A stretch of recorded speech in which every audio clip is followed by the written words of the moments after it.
Sam Tamayo of the MMF Live. Good evening, and hope you guys are all doing fine because there's an incoming major typhoon that hit yung area. We are on episode 2.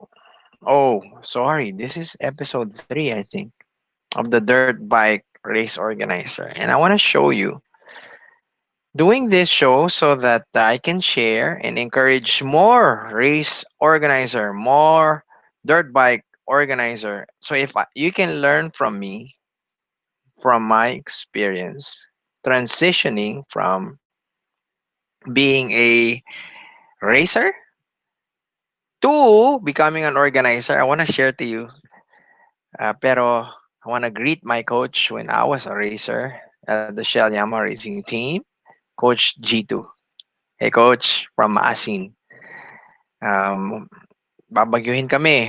Hopefully, wala namang masyadong problem here.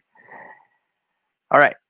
Watch this, guys. This is our very first motocross event here in MMF. And I want to share it to you kasi this show, this episode series is all about organizing a race, a dirt bike race event kasi we want to grow the sport. So watch this. This is our very first race back in February 2012. This was our very first national invitational race. Kinover siya uh, ng Sports Unlimited. The show is Dayan Castillejo yung host niya. February 18, 2012. Uh-oh.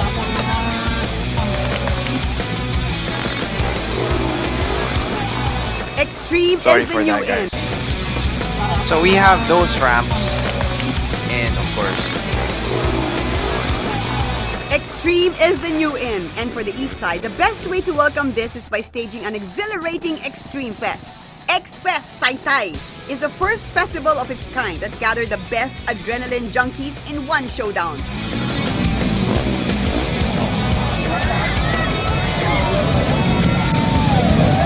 The newly opened MX Messiah Fairgrounds gave the municipality of Taytay a taste of extreme sports in one racetrack. They got BMX, mountain biking, skateboarding, and motocross.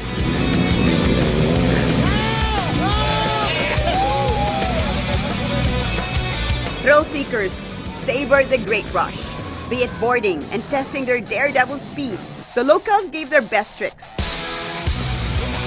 Meron tayong mga magagaling na Pinoy extreme sport athletes, kaso lang wala tayong facility kasi where they can karera, train. sigaw ng So sigaw, this wala kaming MX Messiah Fairgrounds mega, will be a permanent place wherein they can come and we can train them. So they could come here. Every day is gonna be open and for a minimal amount just to maintain yung tracks and skateboard facility.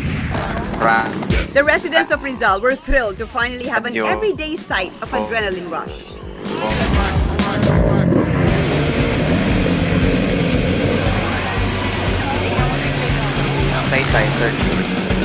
But the real showdown began when our country's motocross heroes rallied the tracks. The course featured hurdles and sharp turns, a challenge for each racer. And then, unti-unti namin binuo yung racetrack. Shout out to my siblings, my brother. Happy birthday nga pala to Virgin. Pros Donark Yuzon, Ambi Yaparcon, and the Mangoson brothers once again defied gravity with their aerial grip.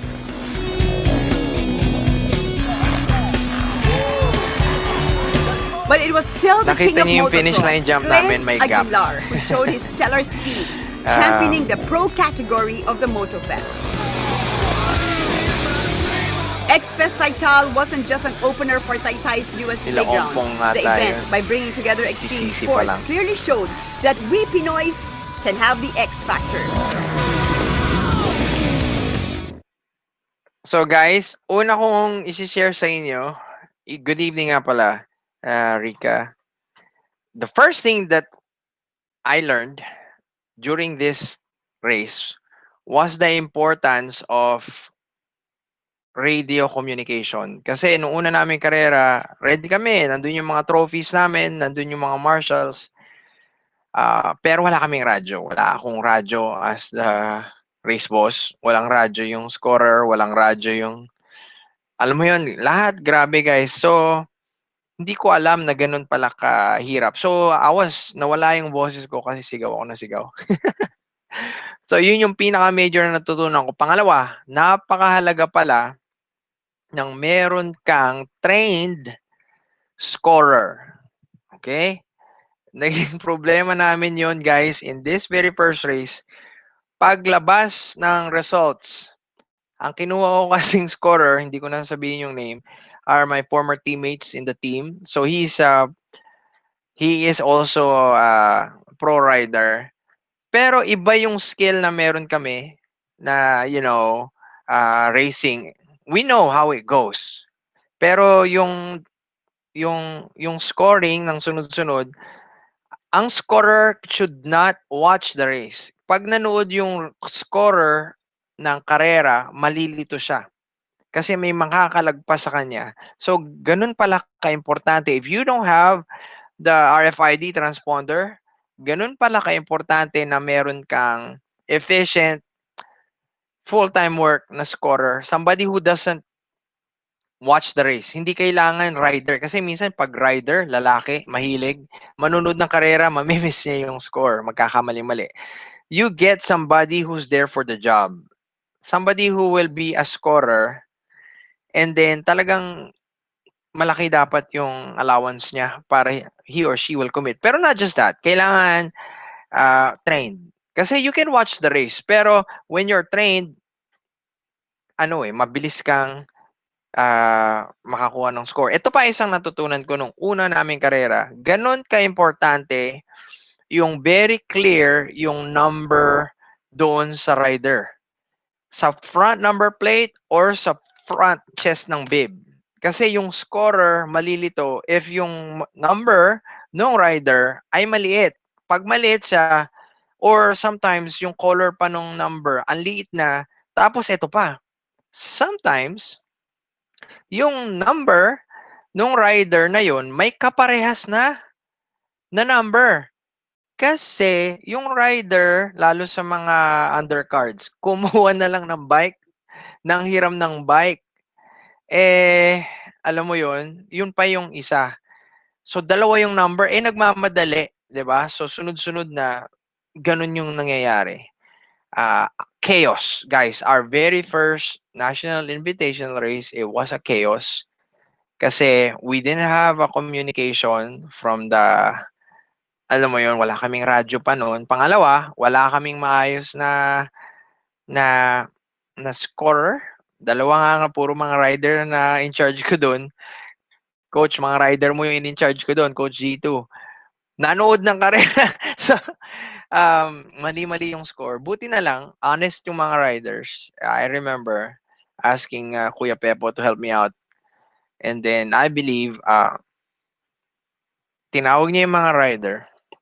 Kasi, announce namin ganun. Before we announce the actual result, linagay namin yung results sa board para makita nila. So ayun na, ang dami, puro mali yung scoring.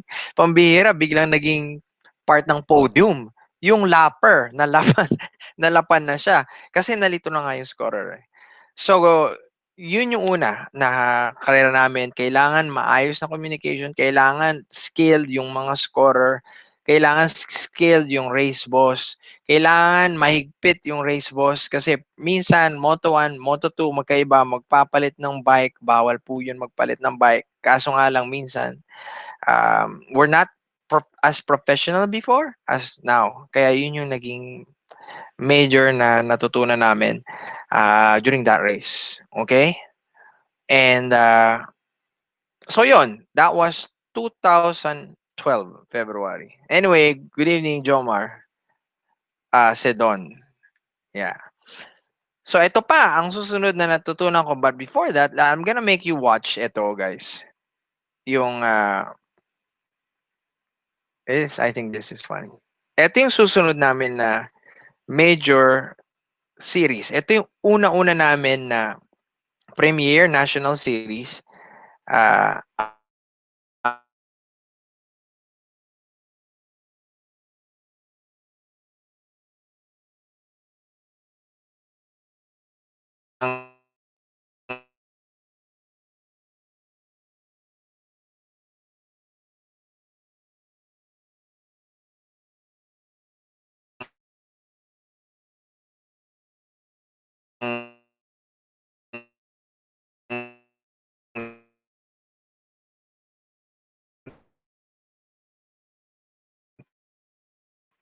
akong contact sa Yamaha mismo.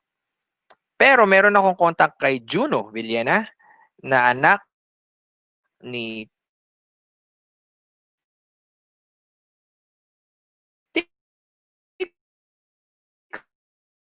Villena.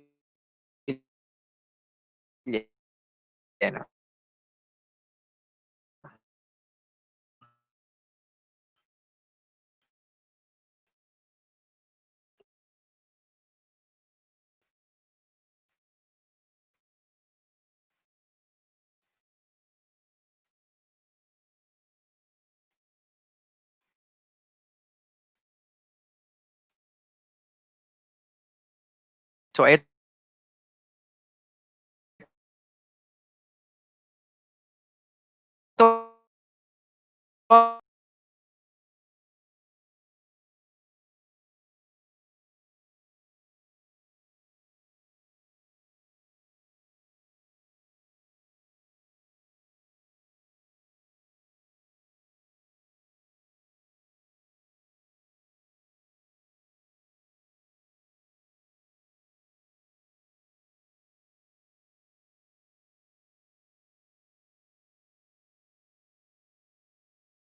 hey guys, I lost internet.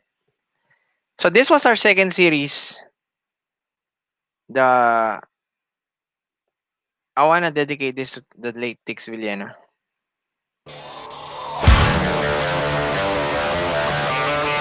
Ito ang una naming series, serye. Ibig sabihin, more than one race.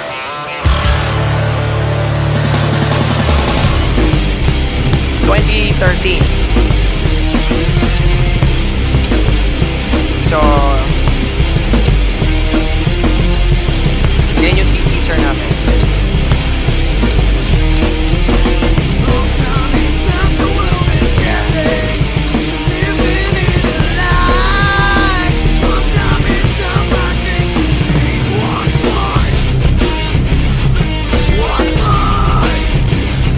Grabe, no?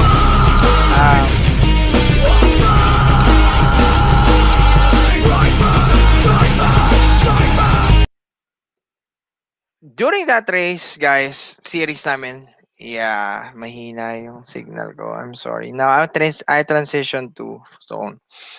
Ang natutunan ko doon sa race series namin na yun, na Honda Motocross Series was, I met new friends, Sir Lloyd Garces. We were partners in the grabe guys, 15 leg amateur series, and then naging okay yung takbo noon, and then we did this 5 leg um, nationals, catering even to the pro. Natutunan ko doon sa race na yon during that time was how hard it is to get sponsors. Yun ang sabi in our first episode, you didn't watch it, ni Pepo Ruby. The pinakamahirap for a dirt bike race organizer is to find sponsors. Sobrang hirap noon. And naranasan namin yun. If I'll be honest with you, kasi tapos na naman yung series namin from during that time. We were giving cash prizes, I think. Pero doon namin na-realize na hindi natin maitutuloy ito if we're gonna keep on doing that kasi most na nagkakaroon kami was um, how do you call this? Mga, alam mo yon, products. Ito yung mga pro lights. We had a pro lights class. So, we started the pro lights so that mahinog yung mga bata na 21 years old and below na intermediate. Pero we wanted them to use a lights bike. Okay? Para mas safe sila. Pro lights, 250F. Hindi open class 450. And then, ang champion during this time was Jacob Orbe. Jacob Orbe yung pinakamalakas during this time. And magkakapatid yan. Makikita nyo dito yung mga bata. And then, Con los terroristas.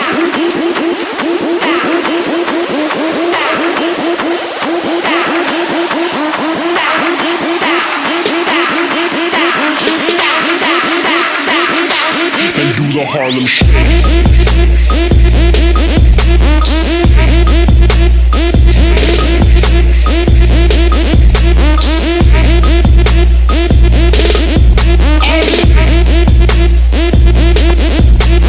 promote Con los sport. We were trying terroristas. to things. And we realized how hard it was. We had volunteers from our youth congregation Gen Con. Yon. Ang natutunan ko doon sa series na yon was the importance of rules. Okay? It's not easy um, to organize a race without a set of rules na you are really, really solid on. Kasi during that series, there were riders who invested coming from different regions. And then we realized na, wow, magkakaroon ka ng problem. Everyone wants to win. Everyone invested, pumunta doon, and then you will encounter yung mga simple things. Siguro, say an example, uh, we have this, nagkamali yung error ng flag. For instance, it's supposed to be dati kasi 5 laps.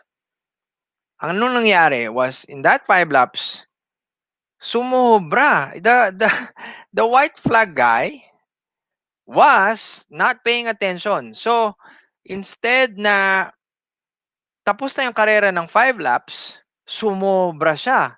Naging 6 laps or 7 laps. As a young organizer, I was a racer. I didn't encounter that before during the time kasi very efficient yung NAMSA, very efficient yung series na after nung nawala yung camel. For instance, I have a trophy here that I had. Anyway, I supposed to be have a guest si Clint Hagedorn, and I'm gonna show this to him. This was my trophy in Puerto Princesa in open production in June 22, 2002. Okay, this was the main organizer of this national organizer was Richard Gomez.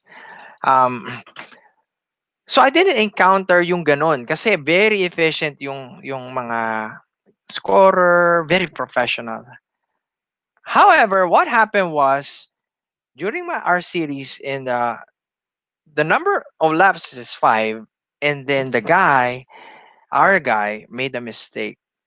Instead of 5, it became 6 laps. So we didn't have rules before, and then we learned the importance of rules because these riders and teams invested their time, effort, money, gasoline, hotel, food to come to your race.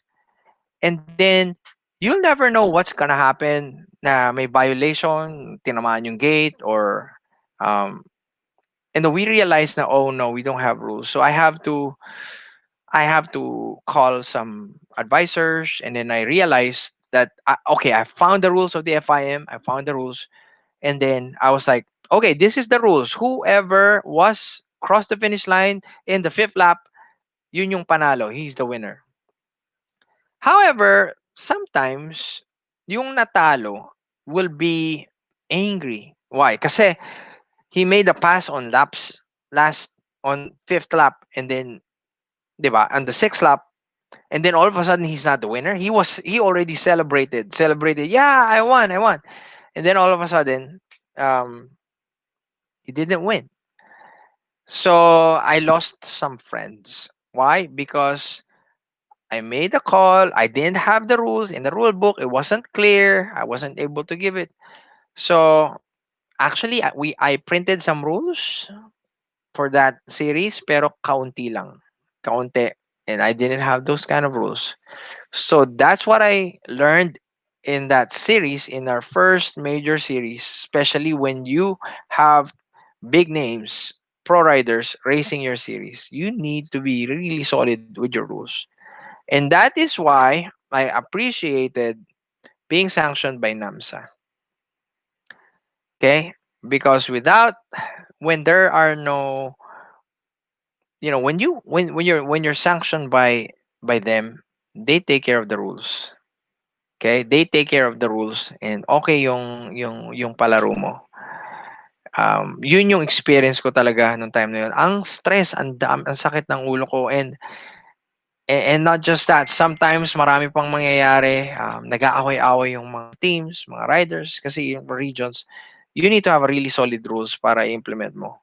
Um, I found this video about throughout the years yung MMF. Kung ano yung nangyari. I wanna show it to you. Um, I'll talk na lang about it. So we started 2011, 2012, and then tuloy-tuloy na yon. That's our place here in Taytay. Um, it's really good that we got a sponsor to that. And then, the first thing na pinakamahalaga in organizing a race is a venue. You need a venue. Um, Yun ang struggle. Mahirap pag walang venue. And I believe, uh, yung proximity of the venue from a major road is really important. The promotion as well. At first, when we were doing this, guys, every Saturday before the race, we have a motorcade. Kasi people don't know where the race is. Ngayon, if you go to Taytay and naligaw ka, saan ka pupunta? Punta po ako sa racetrack. They're gonna guide you. They're gonna lead you to the track. Kasi after 8 years, so many events, different events, nakilala na. Actually, right now, magugulat kayo kasi in that compound, in MMF, meron ng LTO, Land Transportation Office. Good evening, Heroncio Tamayo. Parehas tayong last name. And Bugoy Kaminge. Alright. So hanggang 2016 lang to. Yung ano na yon, guys. 2016, yun yung MMF. And then, eto kami, guys, ano. I realized how when we were doing races, we were having same old faces. Okay, same old faces. We need to develop new riders. So yun nga, gumawa kami. Yeah, fine. Nagkaroon kami ng pro lights to up the level ng mga up and coming intermediate, para gusto ko kasi mapuno yung gate ng pro. Okay? And then I wanna protect the young up and coming riders, para they're not gonna be somehow, kasi you're not gonna mix them up with the likes of back then, as Religioso brothers, Mangosong, Glenn, uh, Joey, Jolet. I mean, and then these guys are young. 'Di ba? 13, 14, 15 nga lang nun si McLean eh. And si Jacob was, I think, 18. Jepoy was, I think, 17. So, we want to protect them, but they're really fast. Okay? So, nagkaroon kami ng pro lights. And then, eto pa yung susunod na medyo na-realize namin na reality as a race organizer. Guys, yung aksidente. Medyo nakaka-trauma yung aksidente. I'll show you this accident. First major accident ng aming karera back in 2012. And you realize how you are accountable as a race organizer, and that's why you need a sanctioning body, you need your local government unit, you need ambulance. Kasi hindi mo maiiwasan yung aksidente. Watch this, guys. Grabe to. Major accident featuring TJ Alberto and CK Ramento on the Amateur Open production. Did you see that? That is TJ crashing, and then there's CK.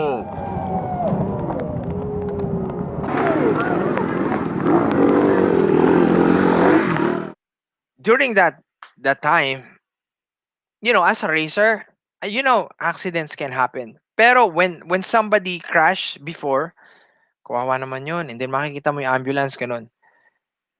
I just stay there. I just sympathize, and then I pray for the rider na na-aksidente as a racer.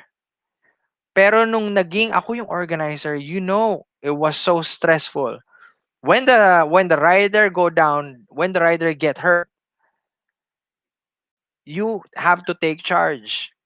You have to you cannot help but not to be affected. Why? The morale of all the next riders na susunod is down. You have to make sure that the riders are okay. And although they sign a waiver, so ito nga pala, napaka-importante for a race organizer to have all the riders before they use the track to sign a waiver. Ano yung waiver na yun? Waiver na they're admitting that the sport is very delicado. Okay? The sport is delicado, and that they need to ride within their limits. Na whatever happened, hindi ikaw ang ididemanda nila. Okay?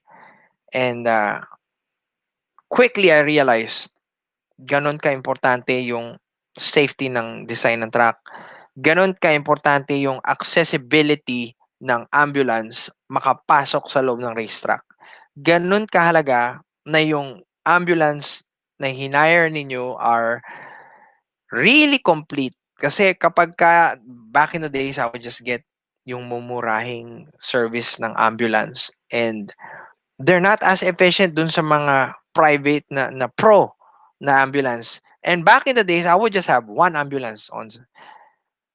But then, we have so many races.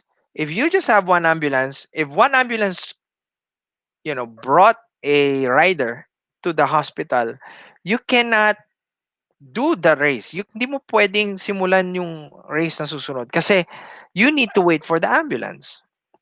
So you need two ambulance, guys. Mind you, here in East Manila, in Metro Manila, ang pinakamurang ambulance ay guess what? 7,000. And guys, 7,000 yun if walang accident. If there is an accident, meron ka pa akong pinipirmahan na kontrata na kada trip dalin yung and balik another 1.5. So, it's not easy. Katulad nga nung sinabi ni Kuya Pepo, most important to organize a race, budget. Why? All of these things meron siyang bayad. Back in the days, we have our young people in Gen Con. Shout out to the Gen Conners out there, Generation Congregation. We are a youth organization, hardcore followers of Jesus Christ to promote um, faith through the sport.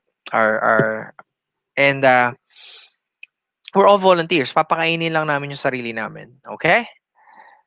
Pero, we need to make patak-patak pa so we can afford an ambulance. Okay? So, back in the days, mabigat na sa amin yun, yung 7,000. So, ang gagawin namin, kukuha kami ng ambulance sa local government na barangay na libre lang, sponsor, pero medyo sometimes not as maganda yung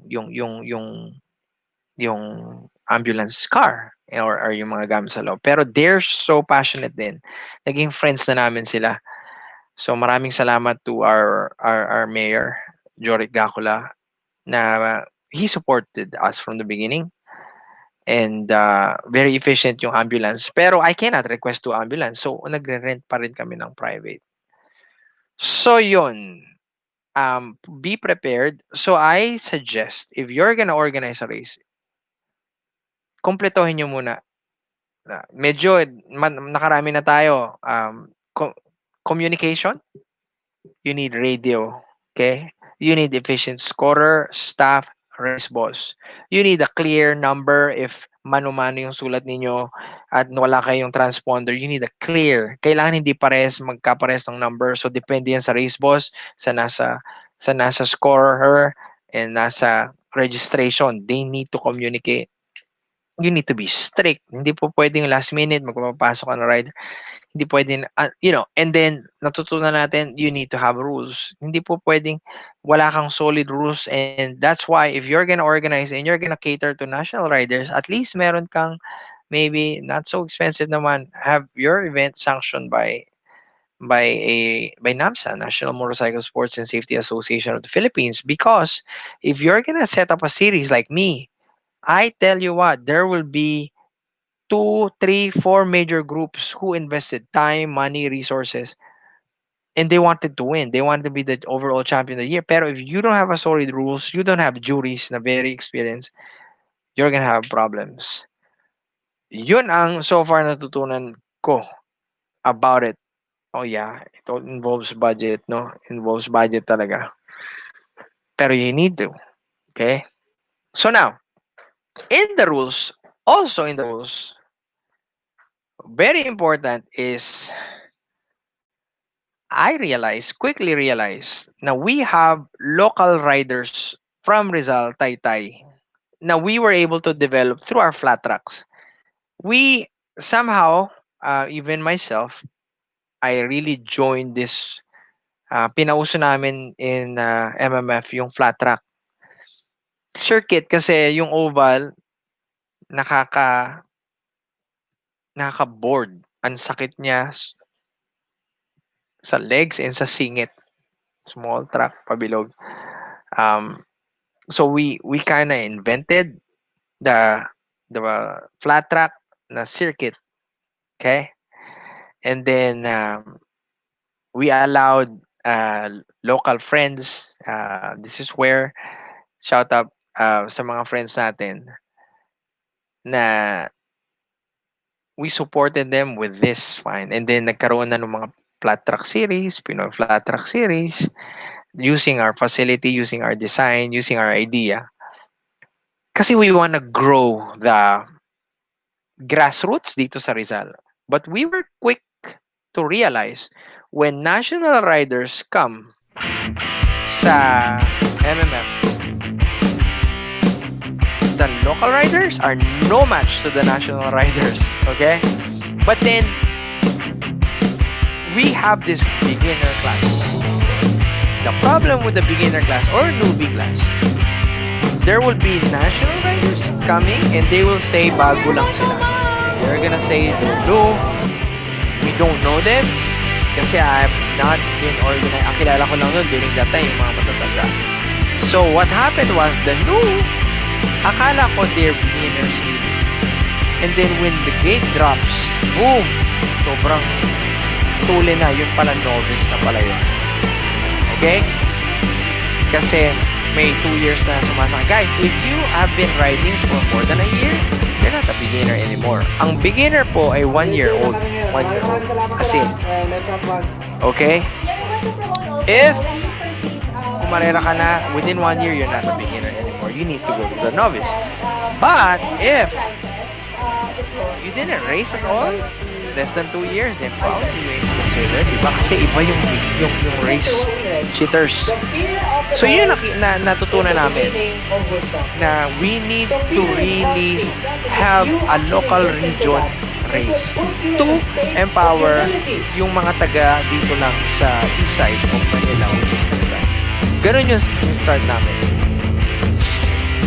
Kasi there are no match talaga sa mga national riders. Yung mga national riders naman ng iba, hindi naman yun inaabot na they've had experience na. And this is an idea for you.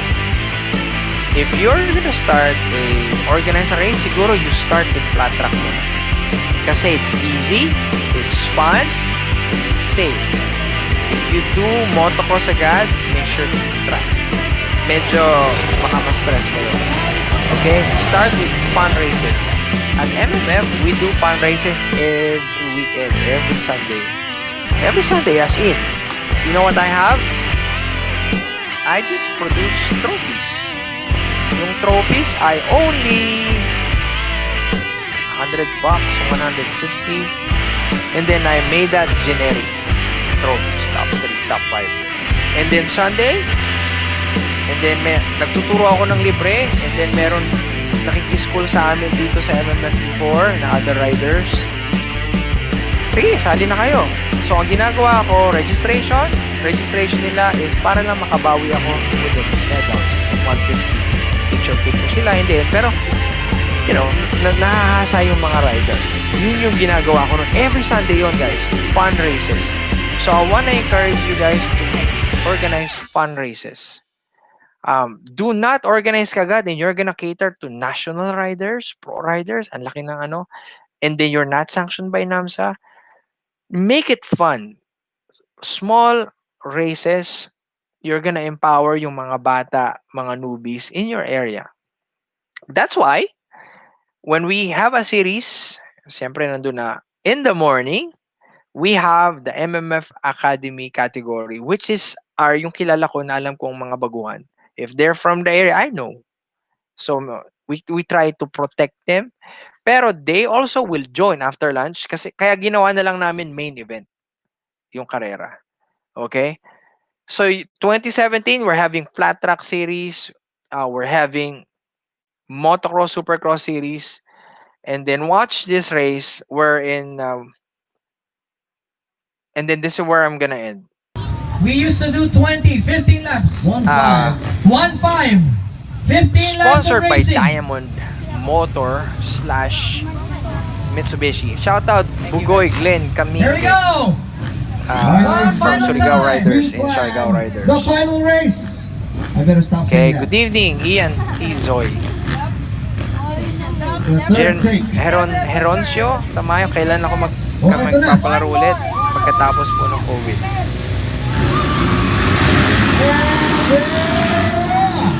Born of Momoso. This is my The whole shot. this is my camera phone. And look at this. JC Reynosa, second in the points, is at third. Buboy Antonio is behind Boris Triple. Mangasong. Committing Triple. to the triple. Oh, Buboy Antonio started to double that section and everyone So, doubled it. Boris Mangasong, Buboy Antonio, JC Born of Reynosa, Ralph Ramento, this was 2017 last round. Debbie Salom, Bornok Jello, won the Pineda, Rider of the Year. Ernie lang sa Rider of the Year. It's Alpo Gabriel and Jonathan Howe and CK Ramento. Okay. Meanwhile, Good evening, green flag is Joshua. up in completion to So, the guys, first lap. Both ito Mangosong yung of Yamaha. natutunan ko.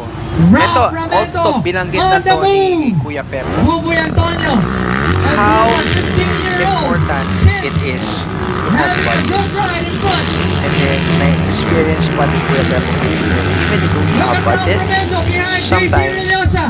Jerry when you have Mitra, you contract can pala, count out these sometimes two. you can say, Ramento, they Mitra over the double. alam mo yun, ikaw yung Triple. may ipit. JC I Relosa. experienced that. So ako, when finally nagkaroon Wow. ulit ako ng sponsor na Grabe, traditional, harap when the for sponsor fourth asked me position right now if I between can, Ralph Ramento and Jerry do this Mitra. and that, I did not, although I was scared, I did not think twice. Ito yung isa, this is so funny. I have my friend na led us to Mitsubishi to sponsor us. A non-traditional sponsor, hindi siya motor, hindi siya gears ng motor, hindi siya pyesa ng motor. Wala talaga. Pero Mitsubishi, so ang product nila na related sa motocross ay 4x4 para hihila. And then the company asked me, can you do a stunt so that we can have wala lang, we can post it in our page, in our social media thing. And I was like, what do you mean stunt? Eto pala, ang lay people, mga tao din ng motocross, all they know about, yung pinasikat nun, Evil Knievel back in the 80s, 90s. So sabi niya sa akin, okay, to highlight this Montero, can you jump over it? And I was like, we're professional athletes, we don't do that. Evil Knievel is a professional stunt guy. Okay? Stunt. and motocross are two different things. Motocross, we are athletes, okay? Stunt, highly skilled stunt guys, okay? Pero syempre, when the sponsor asks you to do something, to I need to please them. This was our first year with them, and it worked kasi the next year, umulit sila sponsoring the series. And I tell you what, I was super scared for my life. Kasi yung finish line po ng MMF is a step up. Hindi siya ordinary tabletop. Nope. The takeoff is mas maliit, landing on a much bigger, okay, bigger. And so we have to put the Montero dun sa landing, sa may landing. Siyempre, that's when you're approaching the takeoff, kitang-kita mo yung Montero. So sabi ko parang airspace ko yan. I didn't practice this. I just sent it just for the alam mo yon for the sport. Kasi I need sponsors to the event.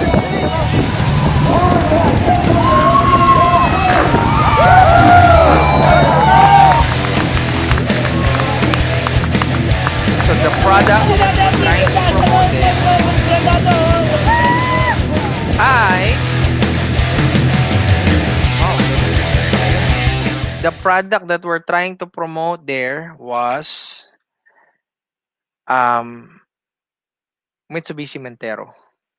Okay? So sobrang as a leader, as somebody who really wanted the sport to grow, and then you're asked by the sponsors. So yon, as an organizer, you're not just placing riders. No. You're actually placing private sponsors who put their logo there in the sport for in exchange for their products or their cash prize money. They want their product to be promoted. I was nag-mature akong bigla during those times when I realized when they ask for something, in a sense, you need to give it.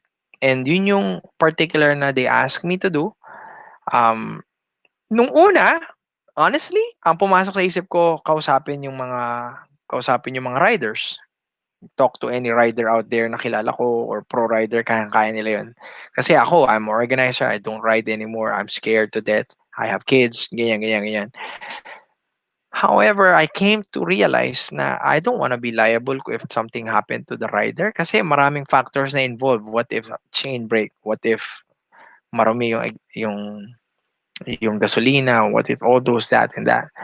And so I need to step up para wala akong liability. I prayed to God about it, how I'm gonna do it. And hindi lang po yun natapos dun. After round 2, meron na naman pong pinagawa si sponsor. And I was even more scared with that pangalawang pinagawa niya. and that's they wanna stay on top po ng Montero. They wanna stay there and hang out there. I'll try to find that video or recap. Eto guys, mas takot ako dito. I was so scared with this. This was in 2016. Okay. And by God's grace, um, ito yung natutunan ko. Do not get a sponsor na hindi mo kayang ibigay yung ina-ask nila. Kasi it's hard to disappoint a sponsor and they're not gonna repeat. This sponsor right here, they did a repeat. They repeat in 2017. So we did 2016. So Mitsubishi Montero. And then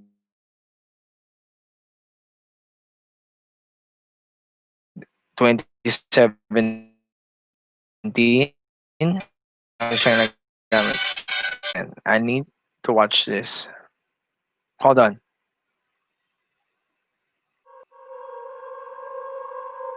Generation Congregation presents the 2016 Diamond Motocross Series.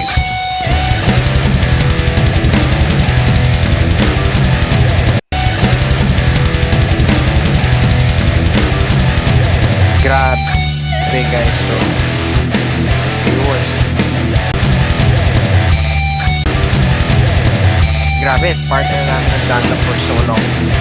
We had Wilton. We have Upside Down. Ooh. 2016 all-new Montero GT 4x4 automatic. The So all-new yan guys, Montero ganyan ginagawa Sport namin. has That's the product. The bigger sponsor wants to engine, promote. We need to cleaner highlight. engine, lighter, more fuel efficient, and of course, all So the that's my features cousin are all DJ new. Jordan. So this is simple, right? This is a simple job. However, it's so scary when there's people.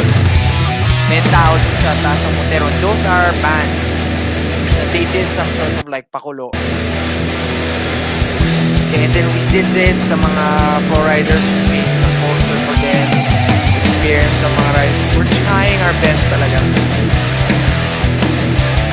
How we're gonna grow the sport. Pero, you see the band, everything set up. You are blessed to have that. Nakita niyo. Then we had Battle of the Bands then. So they were saying "Suwa Your Face" is sudden unintended acceleration. Um, anyway, Frank Mercado, pag may tutorial class ka, dun, punta ako. I always teach. Just come over. And then I do MMF live at the moment. Sa track, and I do that to grow the sport. Kirby Pascual Trail, pa-shout out po. Cheng Son Balong, good evening po, rider from Nueva Vizcaya. Yeah, keep riding, man. Team 137. Yeah. All right. So guys, those are the things that I learned. But I want to share some more tomorrow. Okay? And I'll be back. Anyway, I hope, I'm supposed to have a special guest. His name is Klink Hagedorn. For some reason, hindi namin mapagana. So all of a sudden, I have to shift topic. And I hope I was able to give you information on tips on how you can help grow the sport, and that's to organize may I suggest, start organizing a fun race muna. Kasi ako, nung nakagad national invitation, na-surprise ako. If you have the budget, then go. You can do that, pero make sure you have NAMSA or somebody who is who have all the rules of the FIM. Sila lang yun eh. Organize your event para wala kang problema. They're gonna provide you the manpower, the race boss, race officials. If you have the budget. Pero if you want low-key lang muna, you wanna learn, you wanna grow yung local ninyo dyan, start with flat track, start with mini races, and then you need communication, you need big numbers, you need efficient, matrain yung mga scorers, you need coordination. These are the things na well-trained dapat talaga the race boss, the registrar, and the scorer, and the MC or the host. So, apat na tao po, sobra. You need to be efficient in that. And, guys, you need rules. You need rules. If you don't have rules, maybe chat me and learn something. Pero you cannot do races and you don't have the experience, you don't know the rules. Me, I was an experienced racer, became pro rider racer, pero when I was a race organizer, ang dami ko pa palang rules na hindi ko alam. Kasi hindi naman nag-violate ng rules nung kumakarera ako. So, paano ko malalaman yung other rules? So, yun yung mga bagay na napaka-importante. And, of course, I'm gonna affirm what Kuya Pepo Ruby said. Napakahalaga ng budget. Walang budget, napakahirap. Pero, bar the budget, wag muna yun. Start with local race. Yung mga riders from your area, from your town, from your province, do fun races. Magkano lang ba yung trophy? Or medal? Kano yung medal? For instance, 100, 200 pesos isang medal. And then fine, you do a top 5, that is 200 times 5, that's 1,000. Then what? Make a registration for that category, for sure, more than 5 or 10, and then, mabawi mo lang yung medal, okay? And then,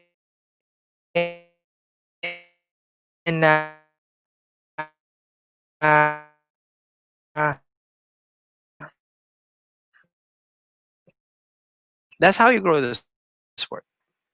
When I started this, I was simultaneously for free. Kasi you cannot make them race na hindi sila marunong.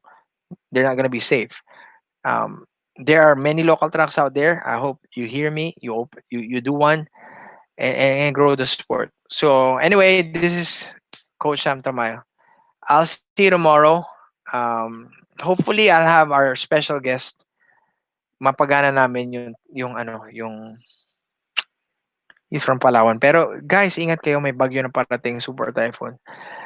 Um, I want to share to you lang na prayer is very important. Asking the Lord for protection is very important. And He exists. He's real. Good night. God bless you. I hope you learned something this second episode of the Dirt Bike Race Organizer. Ciao.